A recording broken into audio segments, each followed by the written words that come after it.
Welcome to the Speak Her Podcast with your host, Camille Essick, the podcast where innovators and creators connect. Let's get started. The Creative Connect is a 24-hour virtual assistant. Go to CamilleEssick.com and be sure to shop the collection with stock elements and so much more. Be sure to hit that notification bell and subscribe. Now back to the Speaker Podcast. Hey everybody, welcome back. This is Camille Essick. I'm host of the Speaker Podcast. This is the podcast where innovators and creators connect. Be sure to hit that notification bell and subscribe. Follow me. I am on Instagram at Camille.Essick across all platforms. And I'm also on Facebook at the Speaker Podcast. I would love to hear from you. Please send me an email at thespeakerpodcast@gmail.com. And I have lots of great things available on my website at CamilleEssick.com. Without further ado, this is a D9 situation. It's Indiana Love. Tonight, we're going to have a really good conversation. He is a friend to the show. Dr. Sheldon McAfee is back, aka the smart guy. We're going to have a really good conversation about the current state right now of DEI within higher education, future of HBCUs. What is that looking like? So what I need you to do right now is tap in, tag a friend, comment, share, do all the things. And we're going to hop right in. Dr. Sheldon, welcome back. Hey! Whoa! The Mac is Don't back. Give me a Facebook jail with the copyright. All right, that's enough. Yes. How are you doing? I'm doing great. Blessed. How's it going? Good. So we've gained new followers since you were last here. So just to catch the people up. Yes, just let the people know a little bit about who you are and what you do. Yeah, so my name is Dr. Sheldon McAfee. I am an educator, father, and author. I love teaching. I love working with children and helping adults who work with children. I am a former school teacher, elementary, primary, and middle school principal, author of elementary children books, and currently I am a professor and a consultant and a coach. And I'm very, very happy to be here. Proud graduate of the Alabama State University, member of Kappa Alpha Psi, Beta Zeta chapter, Beta Zeta non-grader. Played on the golf team at Alabama State. I was a Student Government Association treasurer while I was at Alabama State University. So I love my Hornets, tried and true. Was so proud of us in the tournament the other day, and especially winning SWAC champ. So that's me in a nutshell. Awesome. Well, thank you, just for joining us. Just hopping right in, Dr. Sheldon. There's a lot happening right now within our country, particularly when we're seeing the dismantling of Department of Education. To even say that in a sentence is just so asinine. And we see the state, we hear stories about what's happening with TSU. They're owed, $1 to $2 billion from the state of Tennessee. And it's almost like they're intentionally being bled out to force their doors to close, amongst other things we're hearing in the higher academia community. And so the first thing I want to ask you is just what is your take on the dismantling of DOE as far as direct impact for students from kindergarten through high school, since you were assistant principal at that time? Like, what do you foresee that impact when we look at lunch programs, books, etc.? Lunch programs, special education programs, Head Start programs, bus programs, their teacher resources, actual teachers, Title I teachers. So we don't know what's going to come of it. Luckily, there's a legal system in this country, and there are a lot of attorney generals out there that have filed injunctions. But the concern for me is this. There's an old African greeting that used to ask, how are the children? Right? So they would walk into a village. When they meet you, they would greet you by saying, how are the children? That was their customary saying, hello, good, how are you? And you think about that. They put the children first. Is the village okay based on how are the children? Because you're responsible. Children are not okay. The children are well. And what do children need? They need structure. They need schools. I get heartbroken when I drive by and see closed down schools. So I'm not sure what these cuts or what the dismantling of the Department of Education will do for resources. But that is a real concern because while resources are plentiful in some areas, schools are still funded by zip codes. So where you live, the property taxes you pay go towards that school. And if there are school districts that don't have a lot of residents, right? There's not a lot of property tax.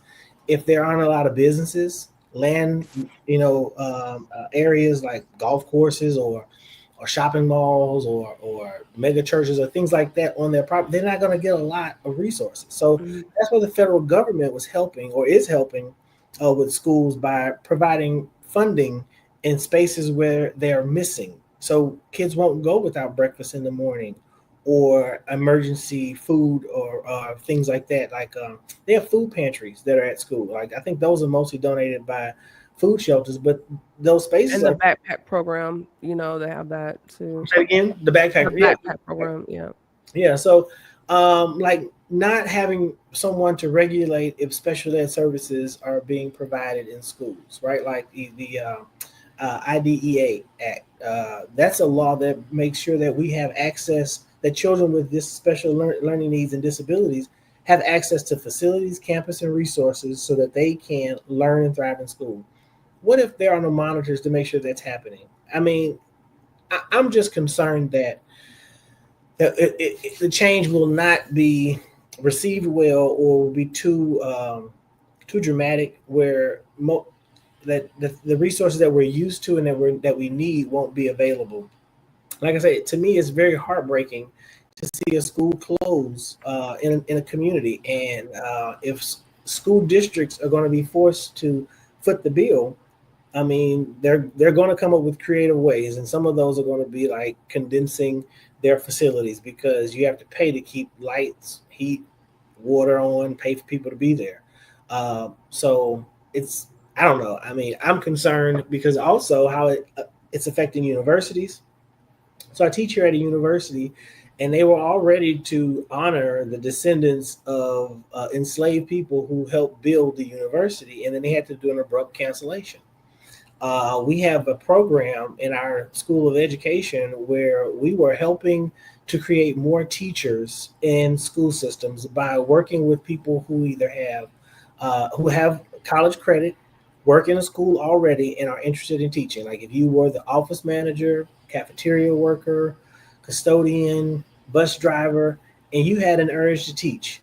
We had a program that we were using federal funding to help create that space for teachers, and schools needed it. Programs, right now up in the air are no longer available. So like the solutions that the federal government through the Department of Education was helping was hurtful. Now, on a jokey joke note, if you wouldn't mind, whoever's in the Department of Education going over to the financial aid department and just delete this name Sheldon McAfee real quick, that'd be real good. So if those people getting rid of student loans, I'm okay with that. But I do worry about the lack of resources that will come for public education, which we do need now. And I joke about financial aid because students need that. Those resources help me go to college, right? I mean, yes, I got to play golf and I got a walk-on scholarship. And then the Student Government Association also gave me a scholarship. But those first 2 semesters, those first 2 years, me and my mama and Uncle Sam and the good Lord helped pay for me to get to school through financial aid. So those are resources that people need to help get a foot up in life. So I'm hoping that it won't be too drastic. Like I said, these attorney generals are smart, and they've got injunctions all over the place to stop illegal actions from happening. But I also hope that the administration takes a breath and really listens to the citizens who have to use those systems. Like families who are in the public education system, come talk to them. That the new Secretary of Education should go listen to the families who are recipients of the services. When you see a line item, don't just see it as a line item. There's a child in a classroom who is receiving that fund, that teacher, that resource, that space, that bus to get back and forth to school, like children who might be in an unhoused situation, right?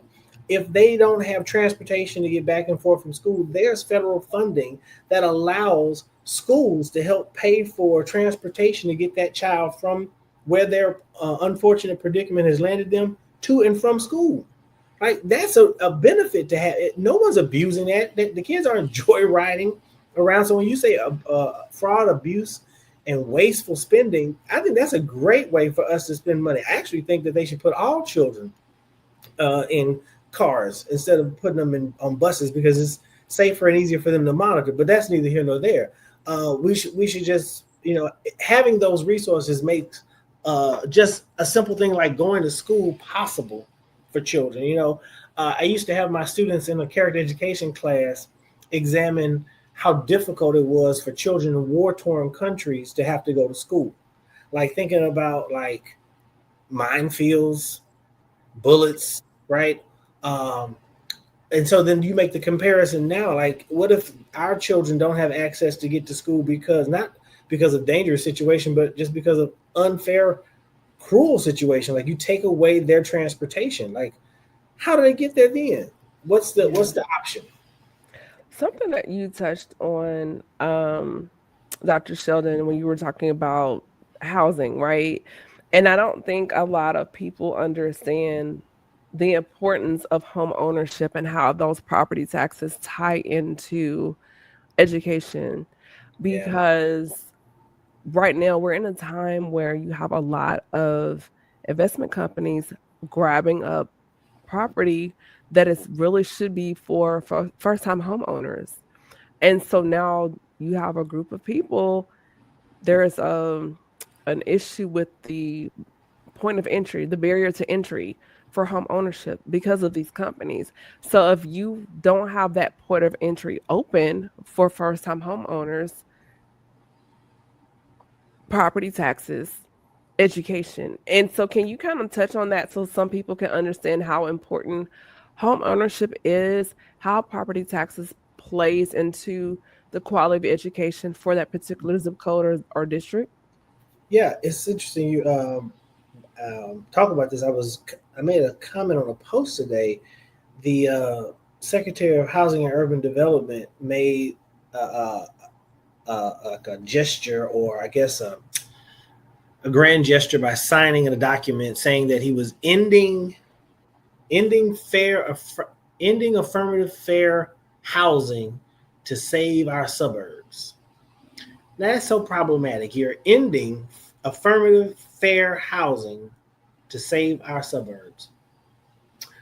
So home ownership is a part of the American dream. Right? Owning a piece of land. My grandfather used to say, I just told my daughter this other day, my grandfather used to say, God has made all the land he gonna make. You better get a piece of it. Right? So owning a home, having a place for dwelling, your home, is a part of the American dream, right? To raise a family, if that's what you want to do, or to live by yourself and grow tomatoes or whatever. But doing that is a part of being American. To celebrate the fact, or even come up with a, like I said, grand gesture. I don't know what he signed, or even if he has authority to do so. But to say you're celebrating the fact that you don't want to make it possible for certain people of a certain race or color to live in a certain neighborhood sounds like covenant deeds to me, right? Back when homeowners used to write into their deed and creed that you can't sell to a person of color, right? Those restricted clauses. And you want to see, it seems like that's what that legislation is doing, because it's something parents think about when you buy a home, what school district your child is going to be in.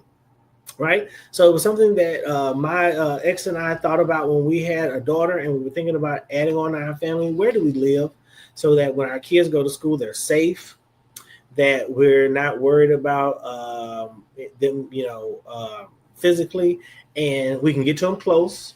And then also we know that they're going to be taught well. Right. And so that was a serious concern. It's a serious concern on a lot of parents' minds. Like, where do you enroll your children? And then you have some parents who, by default of income, have to live in certain places. And then their children are in schools that might be under-resourced or underfunded. Right.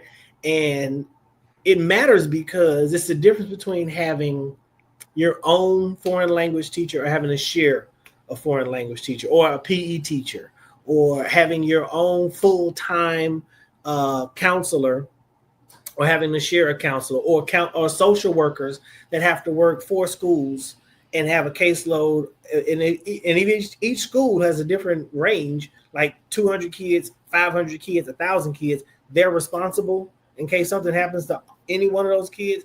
Then you'll have some people that argue, well, not every kid is going through a crisis.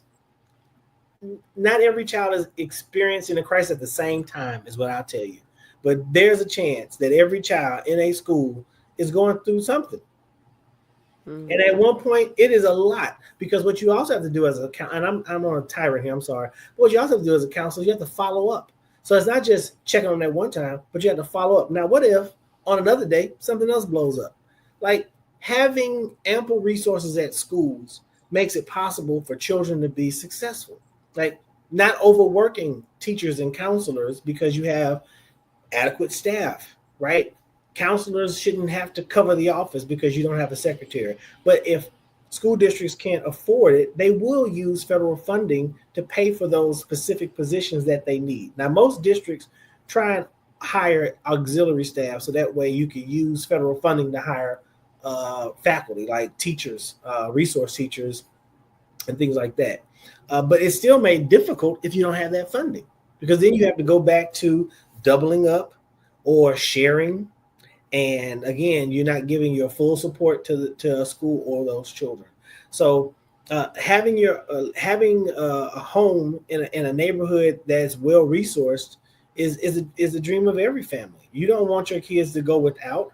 It's the stuff that court cases are made of. Like they have a court case here in St. Louis, Minnie Lindell versus St. Louis Board of Education, which ended up requiring Black children to be bused to predominantly white school districts that were more resourced, right? It's the end result that you want. It's for your kids to go to a good school. But in the end, that doesn't help Black children read on grade level any better, because you're just taking the money along with the children and moving them out to the well-funded resources already.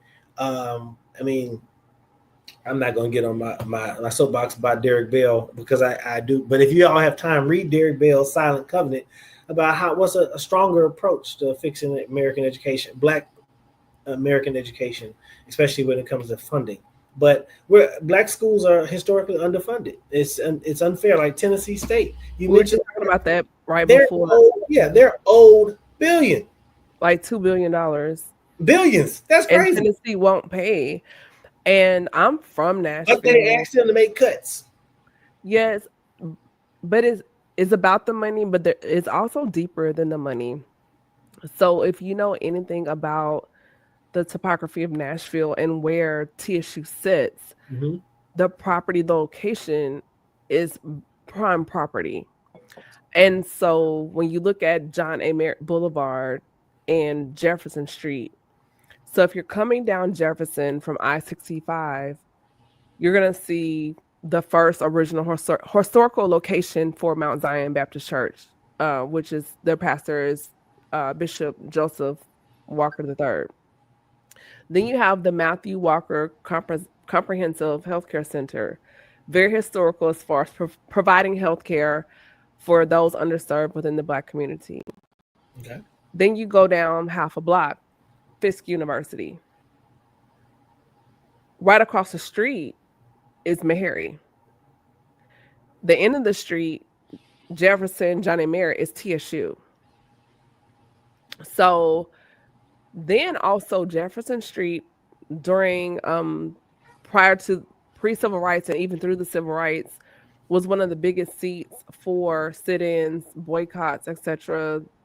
A lot of famous, notable Black people during that time, because they could not stay at other places, hotels, restaurants, etc., stayed on Jefferson Street. And so when you put all that together, not just the money, but the value, because back in the day, Jefferson was thriving. It was like a mini Black Wall Street. And so at one point in time, when they were like, oh, we need to reroute the interstate, I-65, they could have routed it in other places but where do they run I-65 through? Yeah. And so what happened to the community? And of course, now they're gentrifying. Everyone, is coming in because of gentrification. But now you're seeing, like, just with tissue, other HBCUs bleaching on campus with the professors, students.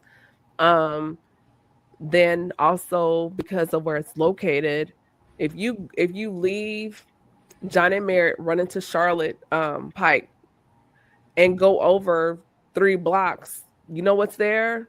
Vanderbilt. So if you're running parallel, TSU's running parallel to Vanderbilt. So if you were to shut that school down and flip it from an HBCU to PWI, what's going to happen? Good influx of white students. It's already happening. And in addition to the property, it's a beautiful campus, the way where it's situated, because the next main intersection over is Clarksville Highway, which is known as Bordeaux. And so what a lot of people not from Nashville don't realize, Bordeaux, if you're coming down Clarksville Highway, it's in your, let's say you're sitting on your porch or your patio, you can literally see the skyline of downtown. You can sit on your back deck and watch the fireworks of downtown from your house. And so now it's a real estate thing. Then the next section over, you have what we call Metro Center. And so now they're working to build a bridge to connect Metro Center to downtown. So big picture, it's bigger than just not paying TSU. Right. It's a very coveted piece of property within the city, probably the most. Sounds like a soap opera drama. Like you put them in so much debt that they have to buy out. Yes, there's 2 other properties that are very coveted.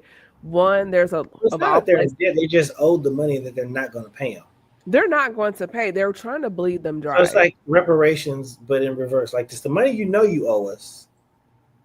Well, they were audited. TSU, the state of Tennessee was audited, and based on that investigation, they discovered that they owed them the money.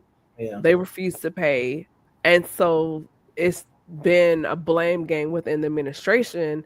Big picture, it's because of funding. But just when you look at that, and there's not just with them, but just historically from how many HBCUs initially existed to now it's barely 100. And they're fighting. Some are fighting to remain open. Others, to stay open, have now expanded their intake or their application by admitting non-Black students to keep their doors open to receive funding. So there's a lot, and then there's a lot of layers there. And that's a whole nother podcast when we start talking about the bleaching of HBCUs. But one of the things we were talking about this offline is I've been window shopping for a doctoral program, and one of my problems has been is I would love to get my PhD from an HBCU, but the options as far as programming and then technology as far as what is available online has also been an issue. And it's down to the degree program. And so I've been torn on that because I found a school that has the program I want, but it's a PWI. So then it's like, well, like we were discussing before, do I change my program to something else? And so I feel that all of my other degrees are from PWIs, but I've always wanted a degree from HBCU. And it's like, why not get my PhD from HBCU? I think that's so dope. But when we look at programming, funding, etc., how do we navigate that right now, particularly with the issue with the Department of Education? And I'm asking you this because I'm also a veteran. So when we look at schools like the Ohio State or Columbia that are stripping their DEI programs, I'm a 3-striker when it comes to DEI. I'm a Black woman veteran, right? And so I'm like, okay, the remainder of my GI Bill, who do I give that to? Do I choose this school that could later strip their DEI initiatives? Like, how do students or prospective students like myself navigate the space right now with this going on? Yes, that is a lot. That's heavier than the lift that I'm purview to. in education. Like I never would have thought about that barrier you would face as a veteran. You would think that they would bust the doors open for veterans, but now it's become a barrier because the category is included in DEI, which I feel is, first off, I'm really offended by America not liking the idea that it's a melting pot. Like, all I remember growing up as a kid is those songs were a melting pot, and that was so we would get along. Now, for us to do like a total 180 and say, no, uh, it's merit based, and the only merit that qualifies right now is the ones who felt persecuted.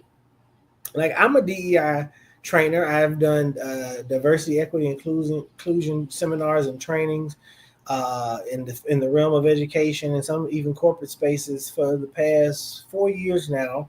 And sometimes you walk into meetings where you have some training sessions where you have some participants who are like, this is complete BS, and by the end of it, they still feel the exact same way, which is fine.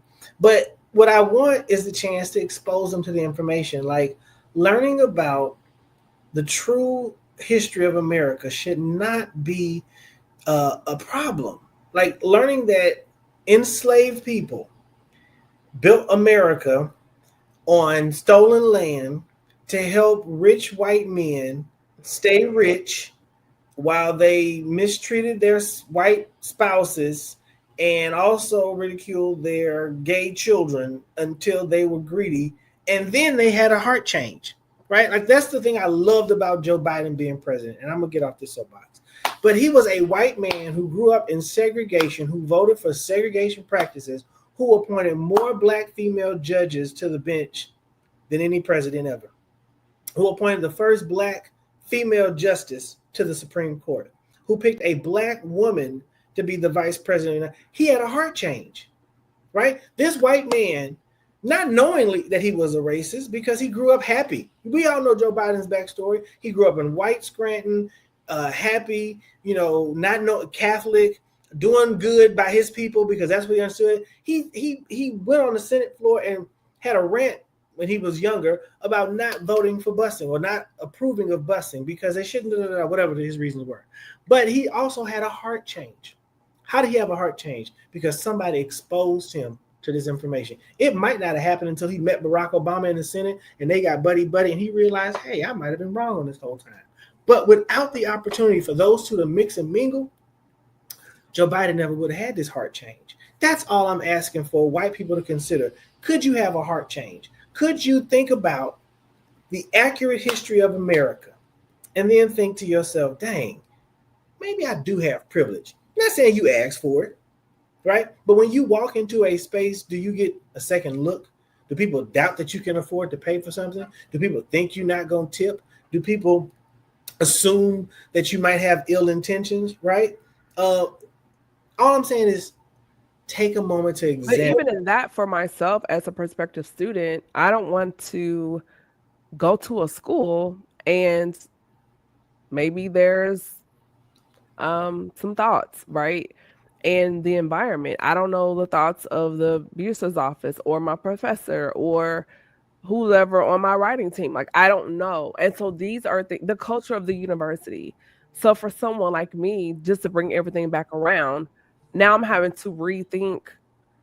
This is bigger than just me applying for my doctoral program, but how would this impact? Would I experience biasness on my defense for my dissertation, like because of how I look, versus maybe how I'm treated in the HBCU? And so now it's totally shifted my selection process because now I have more at stake, and I don't want to join a school and then my first semester in, oh, such and such universities decided to strip their DEI initiatives. Why am I there?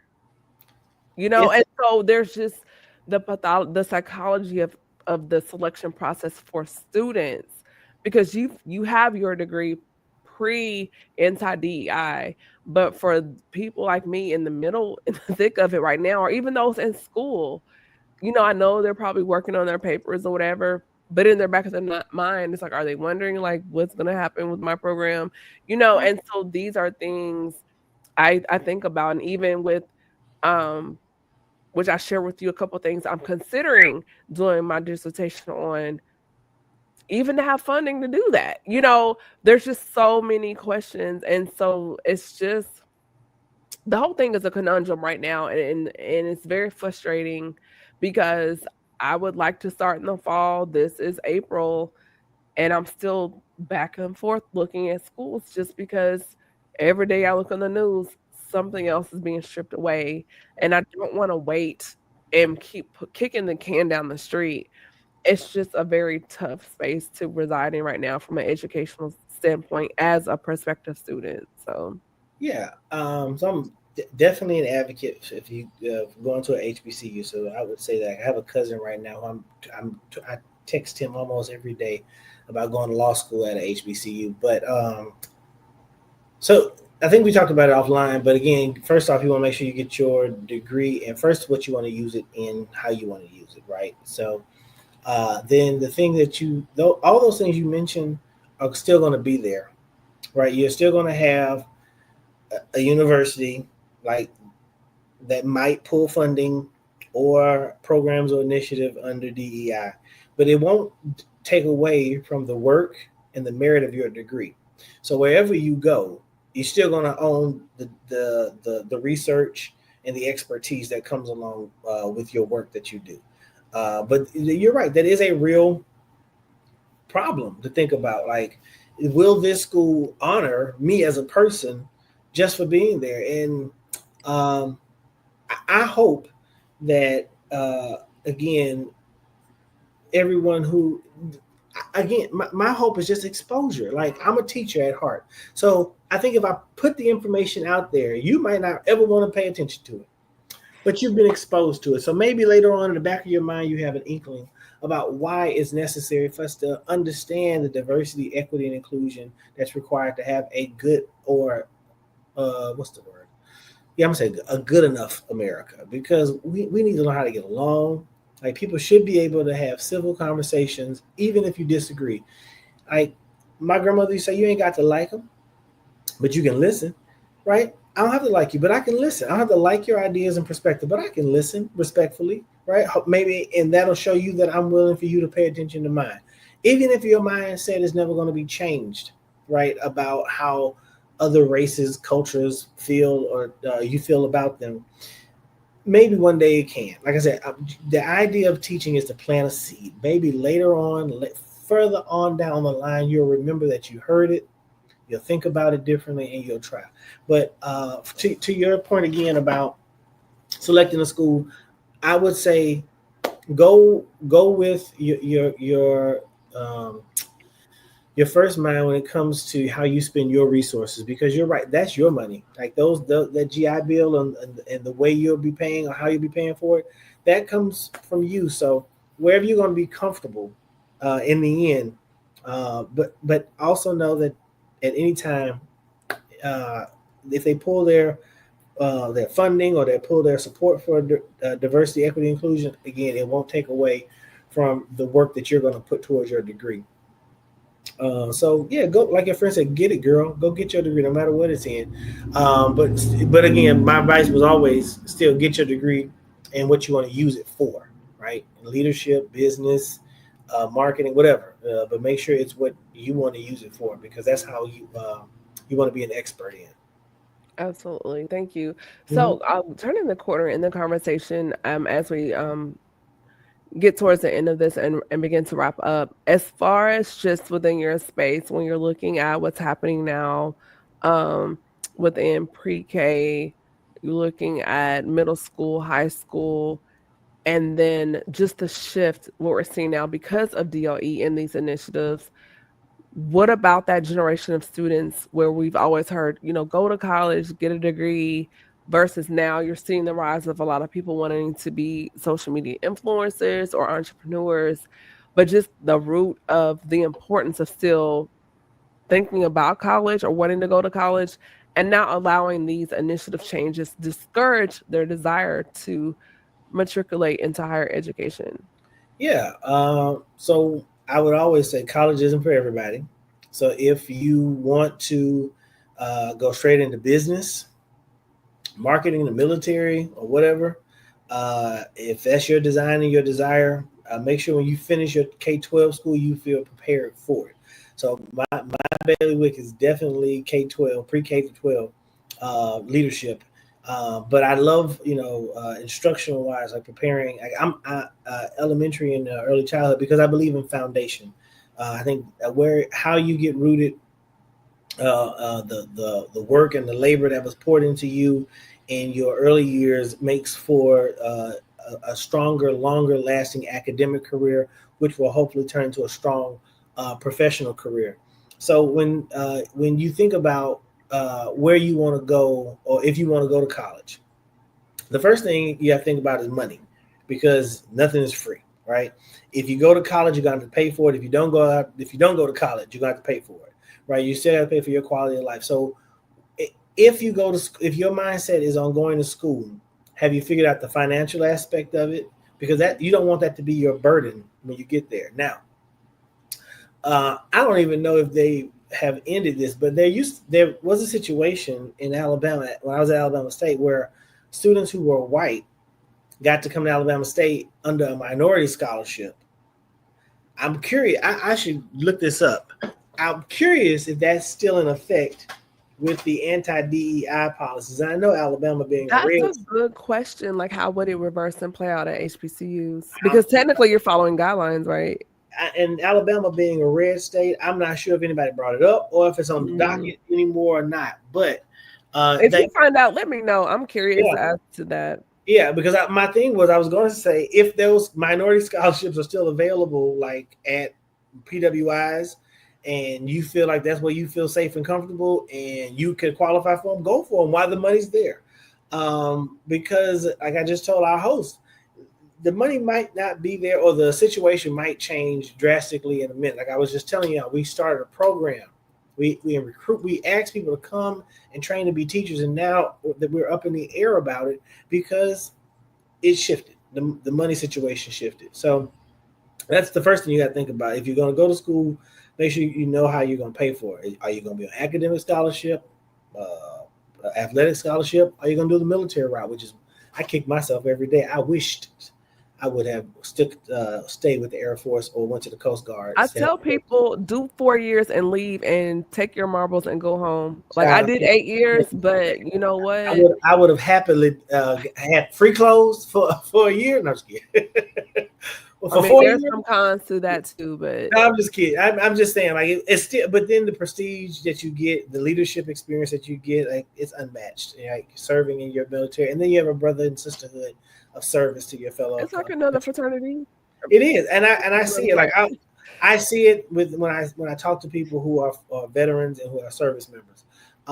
So think about your path if you want to go to school, and then. This is a conversation I just had with my son. If you're going to get a degree, like my mother told us also, make it something that you're passionate about, that you want to do the work in, right? I love teaching. I do. I remember watching Mr. Rogers as a kid thinking, man, that looked like fun, like talking to children and make sure they understand things so that they're okay, because I felt like he was doing that to me. My grandmother's approach was not to goo gaga with us. She talked to us like she was teaching us how to do stuff.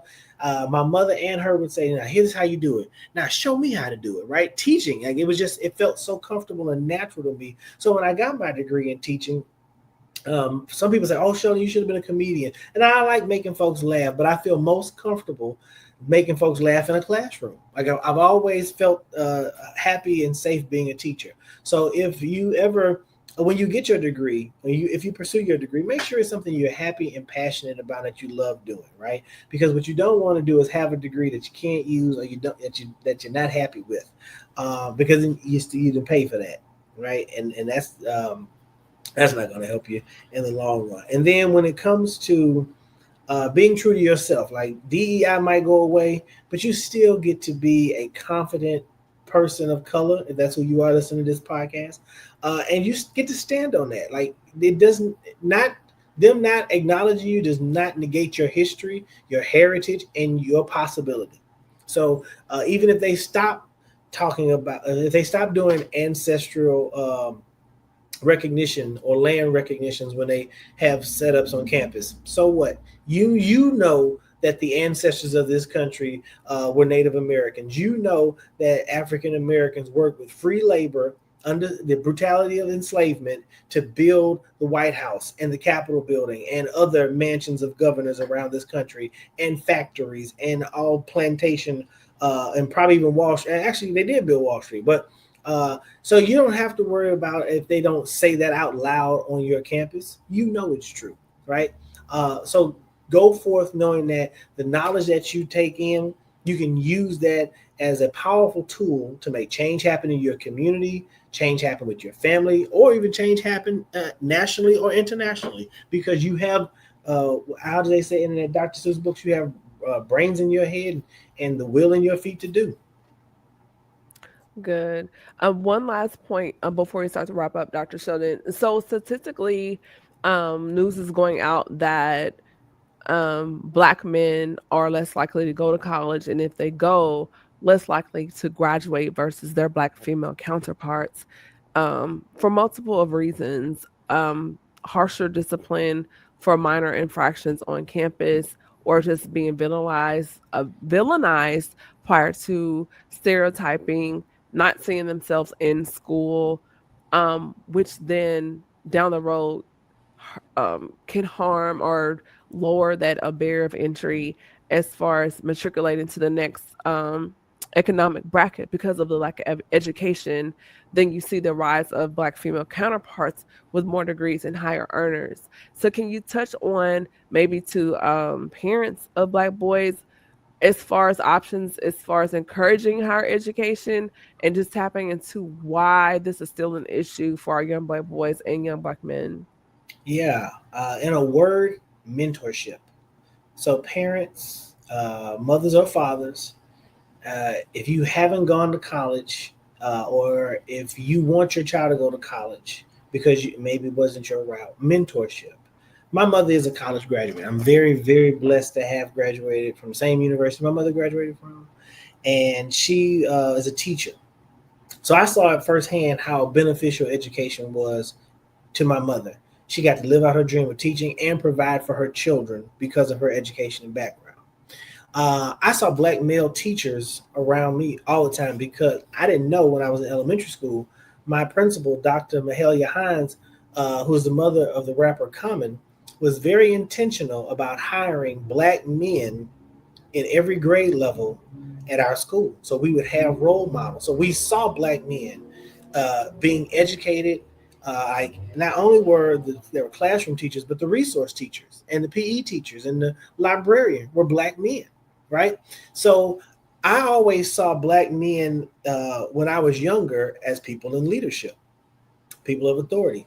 But when I got to high school, there was less and less Black male teachers. Like maybe one was the PE teacher. I didn't have, I think, a Black male. Oh, I had Mr. Couch, but he was the first and only one I had for a long time. But anyway, my point is saying I saw the example when I was younger, so I knew it was possible. Then I got very fortunate when I was in high school. I had a mentor who was a college graduate, who was a pastor at a church, right? So you walk in his house, you'd see degrees, you knew he had an education. So I saw this. Now I knew my mother graduated from college. I saw this other Black man who was mentoring me, who had degrees. So I knew it was something that was possible. I didn't even go as gung-ho as I am by ASU. I never stepped on the campus until I went to school there, right? So you would think that I went through college visits and everything and I made my decision. No, right? And I just saw the example, like even the image of knowing that degrees were around me, people I love and respected had degrees, made me think that that was a possibility for me to do, right? So having strong mentors who can set that example for what you want your sons or daughters, especially Black men, because at the university where I work, I talked to my associate dean just the other day about developing a mentorship program from elementary all the way up to college. So when I was younger, when I was in high school, I was a part of this program called Future Teachers of Chicago, where they paid high school students to go tutor elementary school students in your neighborhood. And the money was great, right? And I'd already want to be a teacher. I told you my mother was a teacher. So I knew I liked teaching. So working with kids, bam, right there. So it got me hooked on the idea even more because I was getting money for doing something I already like to do. So my idea was to mentor up and tutor down. So have college students go to high school and tutor high school students while also providing mentorship. Like, so you tutor on maybe a couple of days a week. Then another day a week, we do mentorship activities like maybe go-karting, have roundtable circles where we talk about life issues, right? And then also high school students go down and tutor elementary school students and do the same thing. 2 days out of the week, you tutor, and then 2 days out of the week, you do mentor activities like playing baseball, reading a fun book, and having an analysis of it, right?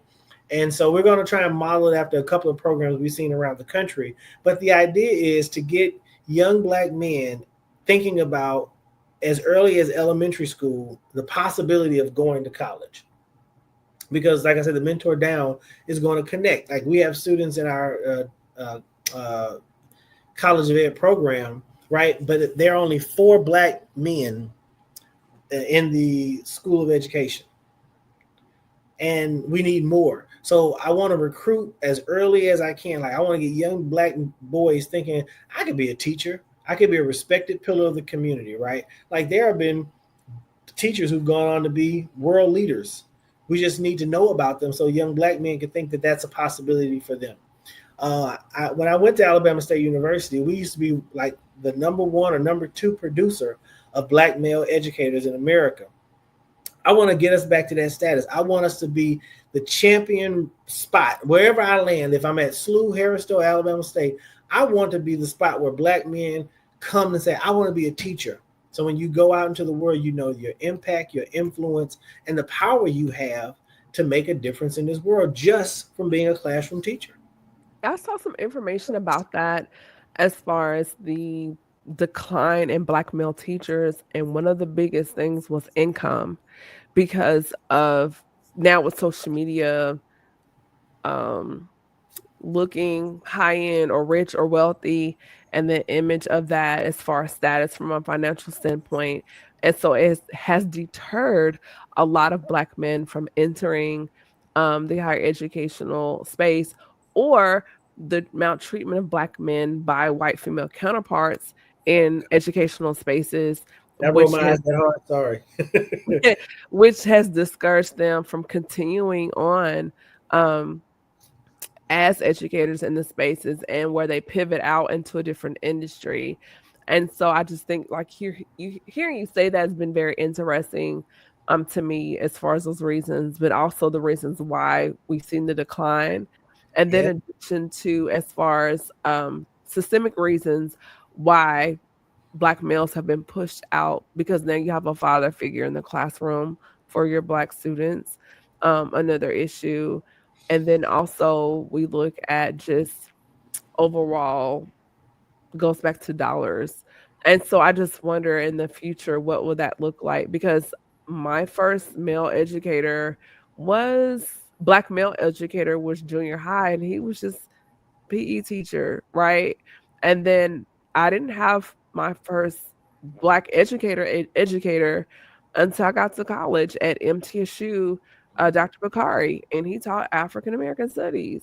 And so when we're at MTSU, the Black men on campus, from what I saw, they were pigeonholed into teaching Black history, or they were like Mr. Metcalf working in Black student services, in the office, helping us get vouchers to eat, just bubble. And so I just wonder, like, how, and then Black women, I only had one Black professor, English.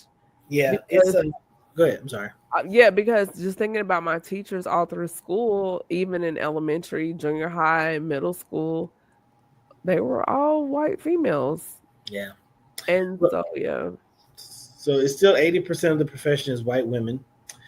It's funny you mentioned like the scarcity of Black professors. Like, I saw once, I was in my office today, and another Black professor walks by, and we kind of did a double take. Like, I looked up, he looked back. It's like, hey, it's like an anomaly, when you, he's like, hey, me too. So, and I've done that like at least 5 times on campus where I've cross campuses and went into a different school, and I saw a different professor, or another professor was like in a different building. Anyway, yeah, and that's what I'm trying to end that gap of, like, we've been holding strong at 2% Black male educators from pre-K to college. We've been 2% of the profession since I learned about the study in 1999, and we're still at 2%. Yeah, but then you jump, and I'm like, how do you go from that to all of these Black male HBCU presidents? So they're 2%.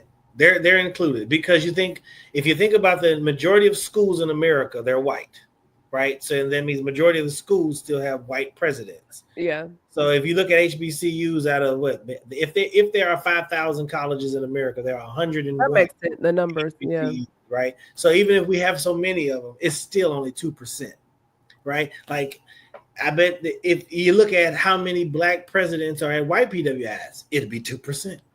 And I had one. Well, we had two. We had Dr. Walker, and then we had now Dr. Sidney McAfee. He's still the president of Middle Tennessee State University, which is the PWI. But how often do you see that? Yeah, it's not often. Yeah, he's been there since '97. Yeah. So I mean, you do have some pockets where that is popping. So that's what I'm saying. Like, that's my goal, to right that ship. Like, I would love to start an academy where we examine the impact of Black educators, Black male educators, right? The dollars, you're absolutely right. The funding is the pay is one of the main barriers, because think about it. You want to be a family man, you want to take care of your family, even if you don't have kids. Like, maybe you have a parent or a sibling or someone that's responsible for you, that you're responsible for. I mean, and if you don't have like $70,000 starting off in this economy right now, and if you have a kid $100,000, it's almost impossible. But again, like, now if you are single, like, those are the guys that I would go after. Like, guys who are single, who want to put their life path together, who don't necessarily have a family off the jump.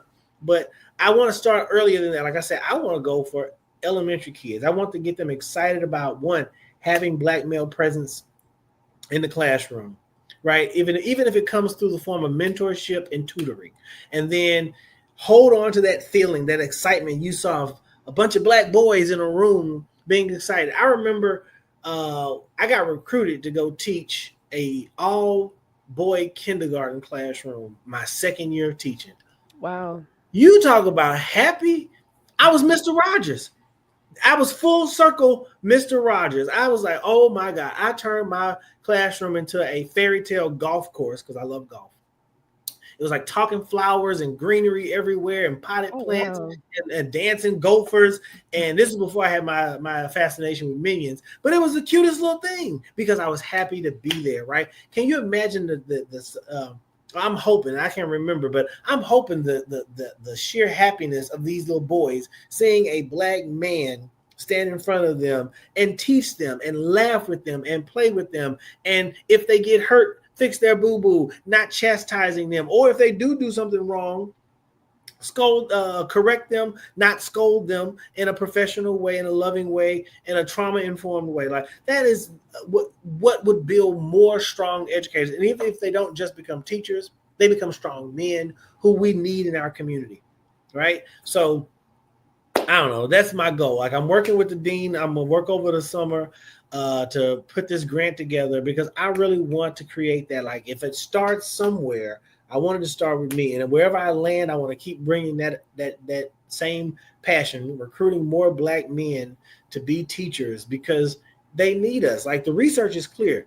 When a student of any race, creed, or background has a Black male educator, they thrive academically from the presence of them being in the room. I personally, I don't have any research behind this. This is just my opinion only. I think it's a pop culture thing, because when you see Black men mostly that are successful, you see them on television, like playing sports or rapping, or, and some kind of celebrity guys.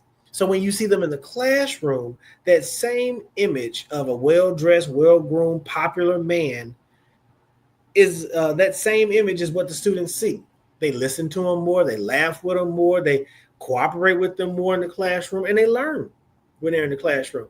They also get that idea that it's okay to understand or see people that aren't like you as genuine human beings that you don't have to be afraid of. And then they open up. They get to ask more questions, think deeper, and then that just carries on as they go. Like they open up to think about more people. That's just my interpretation from how I've interacted with students. Yeah. Like I've seen heart changes in my students at graduate level, elementary school level. Like you come in upset with me about something, but when you see my approach to teaching you, you have a heart change. You become a stronger human being, and then you go out there and you don't, let's say you're not harsh to people, and you're trauma informed, you're caring, and you want to see children succeed. Yeah, the first, and I know we got to wrap up, but like the first time I can vividly remember seeing Black men in the classroom, Hey, what's up, Hillman? a different world. Yeah, Like seeing he's a Colonel 5-time Taylor. graduate. We had this conversation earlier. Yeah, seeing Colonel Taylor in different episodes, highlighting Professor Foster, Dr. Foster, right? He was an orator. He taught English and talked about Shakespeare. You know, we didn't see that prior to my crush, Dwayne Wayne, because and I fell in love, had a crush on Dwayne Wayne because he was smart, right? Black engineer, had never seen that before. You know, and so I always liked smart guys. I was like, oh, he's smart and he's cute, you know, and so to have shows like that highlight educators, particularly Black men in the classroom through that show, even now, to show how well the show was written and how important those representations, how that representation still matters today. Because even now, when you look at television, when you think about universities and colleges and educators outside of A Different World, what other show has really highlighted that on that level? None. Abbott Elementary does have a Black male lead as a Black male teacher, which I think is great. I love Abbott. It's a great show. I wholeheartedly agree with you about A Different World. It's why I wrote the pilot episode for just a version of a television show about the start of an HBCU that features 2 Black men in that role as the leaders of the school, because it does matter. Like seeing the history of America, like again, Black people started an industry that is still thriving 157 years later. Education. Colleges and universities, these HBCUs, the 101 that are left, are still going 157 years. It's interesting to understand how they got started. Like some of them started from absolutely nothing, teaching outside under a tree, some of them in the basement of different buildings, some of them hiding in shacks. And look at them now, still thriving. Got the nerve to produce doctoral degrees and law degrees and nursing degrees and engineering degrees and presidents and presidents and vice presidents and chief justices. I mean, and Supreme Court justices. So just that history to me is sacred, and that's why, you know, when they created A Different World, I love that idea of seeing Black kids having a great time learning and developing strong friendships, right? I was on campus. I was at a high school today, and the first thing I did was I got a chance to give a pep talk to the kids who were getting ready to take the ACT test. Mm-hmm. And I walked out with no ASU paraphernalia on, and I said, all right, who knows where they're going to college? These were juniors and seniors. And the one girl raised her hand very emphatically, and she said, I'm going to Alabama State University. You knew I lost my mind. I said, what? I know you had a whole moment. And so that was a perfect springboard, because what I said after that was, I'm going to tell all of you why you need to go to Alabama State University. Now, all of them couldn't because we didn't have the degree of the program, but what I did was encourage them about going to an HBCU. And all of the Black boys that were there, I told them, and you should think about becoming a teacher. So not that I'm new to this, I'm true to this. I speak love to everyone who wants to take care of the Black community. And I want you to know that I'm here for you, right? Like, we have got to band and stick together as a community, because it's going to make our nation stronger. But it starts with us. And I think educating us, taking care of us, believing in us is how we get that done. Absolutely. Well, I appreciate your time. We covered a lot here, and I definitely want to bring you back just because I love picking your brain about education and us in the classroom. It's always a very insightful and impactful conversation. So thank you so much. But Thank you. before we wrap up, do you have any takeaways or nuggets for listeners and viewers until you come back? And then also, do you have any new projects, books, anything coming out? And where can people contact you on Oh, social media? sure. So my takeaways are going to be real basic. If you're a parent or if you're someone on here who loves a child, take time and read to them daily. If it's a grandchild and they're out of town, if it's a godbaby and they're out of town, if it's a nephew or a niece and they're out of town, and you can't get to them, FaceTime them, call them, read to them. I had a professor who told us one time, if you meet a child who doesn't know how to read, you've met a child who nobody loves, right? Take time and read to a child. That's my takeaway. Okay.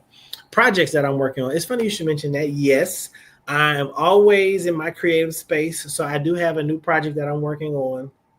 It's going to be coming out real soon. It's called Sunday's Cool. It's about a granddaddy named Daddy Chuck, based off my based off my children's book, and his two grandchildren, Peanut and Kiki, and he's going to teach them Sunday school lessons. So it's going to be an animated show of Bible stories taught with the humor of little children and a grandpa. So that's coming out real soon. And what else is coming out? Still working on the animated movie of my book and my novel. So keep your eyes open for that soon. That's Shango and the Spirit Children of Yoruba. But other than that, I'm always putting out TikTok videos. So if you happen to see any of my TikTok videos or Instagram videos, you can catch me pretty much everything. My handle is right there at Dr. Sheldon C. McAfee on Instagram and TikTok. Facebook, just Sheldon C. McAfee or Sheldon McAfee. You can find me there. And on Twitter, it's at, I think it's McAfee_doctor.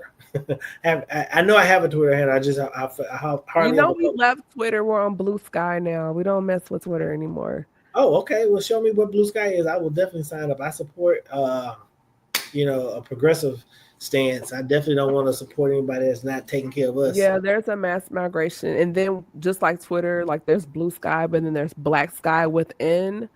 I'll send you my handle offline, and then you'll check it out. But it's like Twitter, but without all the ownership of said person. So gotcha. Block him. He will restrict your account for a couple of days, because that's what happened to me. I was like, whoa, sorry, my bad.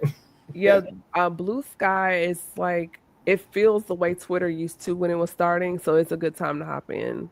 Okay, cool. Yeah. Well, let's see. That's all about Dr. Mac. You guys, those are places you can find me. Oh, and you can order any of my children's books at www.drsheldoncmcafee.com. So the @ handle, but just put the W's and the .com at the end. Awesome, great.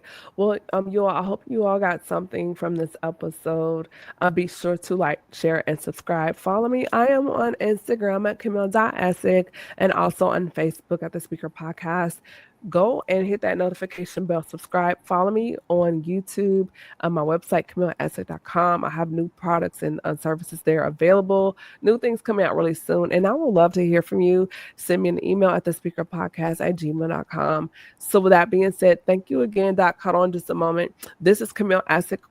I am the host of The Speaker Podcast, the podcast where innovators and critics connect. And we are signing off for this evening, and I'll see you on the next one. Check out my website for the lineup for the rest of this month. Y'all be safe. Have a blessed weekend. Good night. Bye-bye. Thank you for tuning in to another episode of the Speaker Podcast. Be sure to follow Camille